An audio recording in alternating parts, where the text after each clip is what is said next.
धृतराष्ट्र, पांडु और विदुर के लालन पालन का भार भीष्म के ऊपर था। तीनों पुत्र बड़े होने पर विद्या अध्ययन के लिए भेजे गए।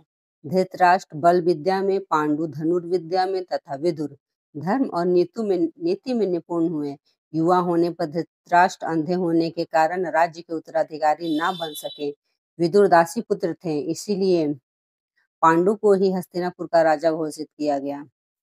भीष्म ने धृतराष्ट्र का विवाह गांधार की राजकुमारी गांधारी से कर दिया। गांधारी को जब ज्ञात हुआ कि उसका पति अंधा है, तो उसने स्वयं अपनी आंखों पर पट्टी बांध ली। उन्हीं दिनों यदुवंशी राजा सूरसेन की पोषित कन्या कुंती जब सयानी हुई, तो पिता ने उसे घर आए हुए मेहमानों की सेवा में लगा दिया। पिता के अतिथि गृह में जितने भी साधु महात्मा, ऋषि मुनि आदि आते, कुंती उनकी सेवा मन लगाकर किया करती थी। एक बार वहां दुर्वासा ऋषि आ पहुंचे। कुंती ने उनकी भी मन लगाकर सेवा की। कुंती की सेवा से प्रसन्न होकर दुर्वासा ऋषि ने कहा, पुत्री, मैं तुम्हारी सेवा से अत्यंत प्रसन्न हुआ हूँ। अतः तुझे एक ऐसा मंत्र देता हूँ जिसके प्रयोग से तू जिस देवता का स्मरण करेगी, वह तत्काल तेरे समक्ष प्रकट होकर तेरी मनोकामना पूर्ण करेगा। इस प्रकार दुर्वासा ऋषि कुंती को मंत्र प्रदान करके चले गए।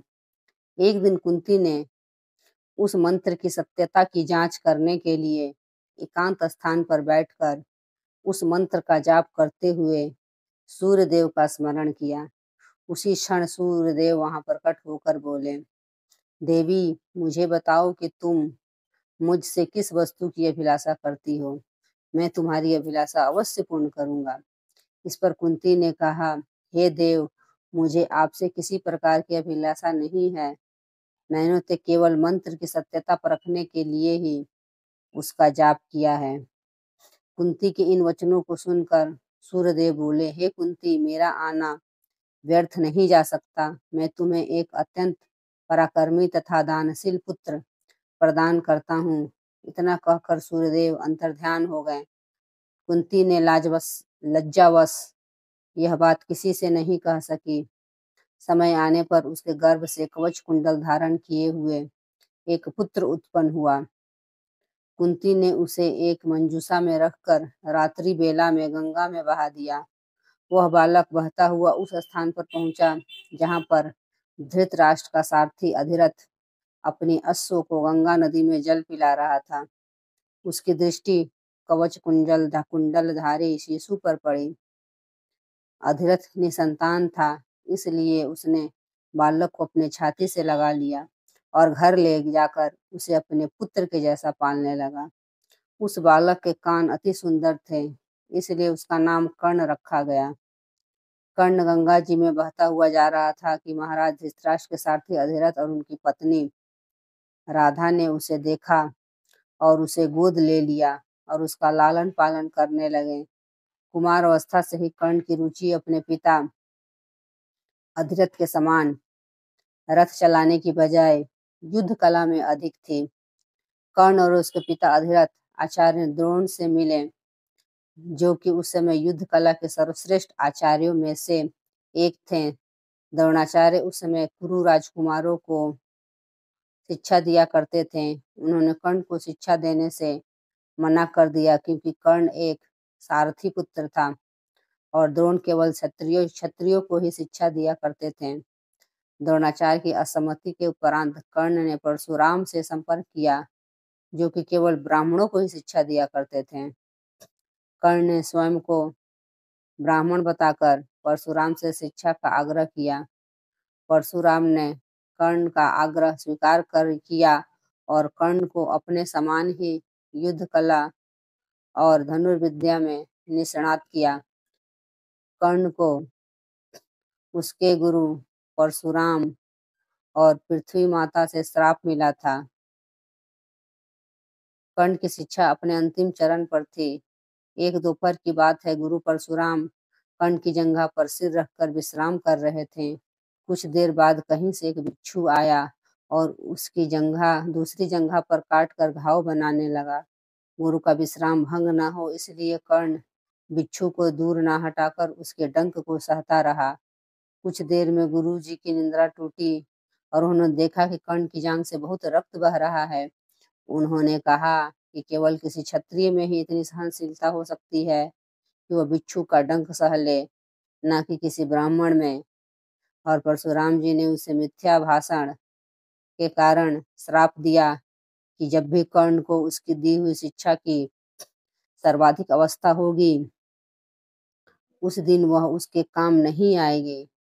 कर्ण, जो कि स्वयं ये नहीं जानता था कि वह किस वंश से है, ने अपने गुरु से क्षमा मांगी और कहा कि उसके स्थान पर यदि कोई और शिष्य भी होता तो वो भी यही करता। यद्यपि कर्ण को क्रोधवश श्राप देने पर उन्हें ग्लानि हुई, पर वे अपना श्राप वापस नहीं ले सकते थे।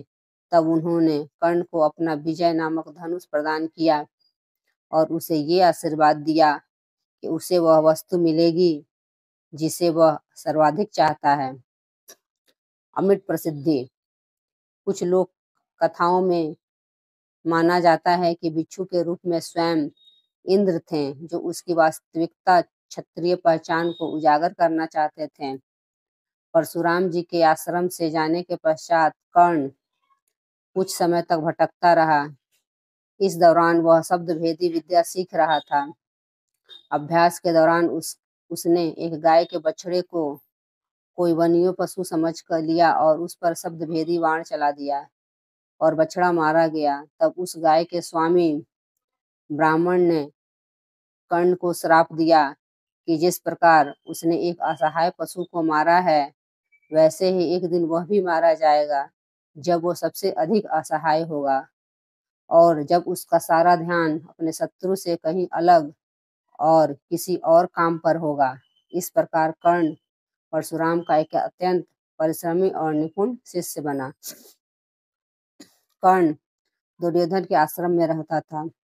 गुरु द्रोणाचार्य ने अपने शिष्यों की शिक्षा पूरी होने पर हस्तिनापुर में एक रंगभूमि का आयोजन करवाया। रंगभूमि में अर्जुन विशेष धनुर्विद्या युक्त शिष्य प्रमाणित हुआ।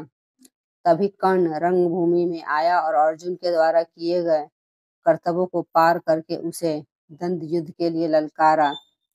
तब कृपाचार्य ने कर्ण के द्वंद्व युद्ध को अस्वीकार कर दिया और उससे उसके वंश और साम्राज्य के विषय में पूछा, क्योंकि द्वंद्व युद्ध के नियमों के अनुसार केवल एक राजकुमार ही अर्जुन को, जो हस्तिनापुर का राजकुमार था, द्वंद्व युद्ध के लिए ललकार सकता था। तब कौरवों में सबसे ज्येष्ठ दुर्योधन ने कर्ण को अंगराज घोषित किया, जिससे वह अर्जुन से द्वंद्व युद्ध के योग्य हो जाए। जब कर्ण ने दुर्योधन से पूछा कि वह इसके बदले में क्या चाहता है, तब दुर्योधन ने कहा कि वह केवल ये चाहता है कि कर्ण उसका मित्र बन जाए। इस घटना के बाद महाभारत के कुछ मुख्य संबंध स्थापित हुए, जैसे दुर्योधन और कर्ण के बीच दृढ़ संबंध बने, कर्ण और अर्जुन के बीच तीव्र प्रतिद्वंद्विता और पांडवों और कर्ण के बीच वैमनस्य। कर्ण दुर्योधन का एक निष्ठावान और सच्चा मित्र था। यद्यपि वो बाद में दुर्योधन को खुश करने के लिए युद्ध क्रीड़ा में भागीदारी करता है, लेकिन वो आरंभ से ही इसके विरुद्ध था। कर्ण शकुनी को पसंद नहीं करता था और सदैव दुर्योधन से यही परामर्श देता था कि वो अपने शत्रुओं को परास्त करने के लिए अपने युद्ध कौशल और बाहुबल का प्रयोग करे, न कि कुटिल चालों का।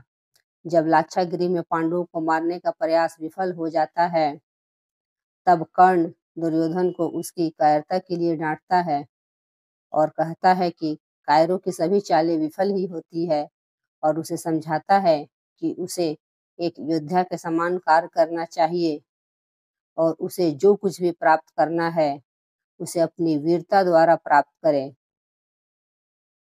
चित्रांगदा की राजकुमारी से विवाह करने में भी कर्ण ने दुर्योधन की सहायता की थी। अपने स्वयंवर में उसने दुर्योधन को अस्वीकार कर दिया और तब दुर्योधन उसे बलपूर्वक उठाकर ले गया। तब वहां पर उपस्थित अन्य राजाओं ने उसका पीछा किया, लेकिन कर्ण ने अकेले ही उन सबको परास्त कर दिया। परास्त राजाओं में जरासंध, शिशुपाल, दंतवक्र, शाल्व और रुक्मी इत्यादि थे। कर्ण की प्रशंसा स्वरूप जरासंध ने कर्ण को मगध का एक भाग दे दिया।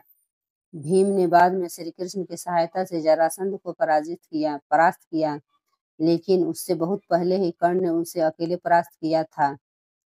कर्ण ने ही जरासंध की इस दुर्बलता को उजागर किया था कि उसकी मृत्यु केवल उसके धड़ को पैरों से चीरकर 2 टुकड़ों में बांटकर हो सकती है। नमस्कार दोस्तों, अगर आपको कहानी अच्छी लगी हो तो एक लाइक जरूर करें। धन्यवाद।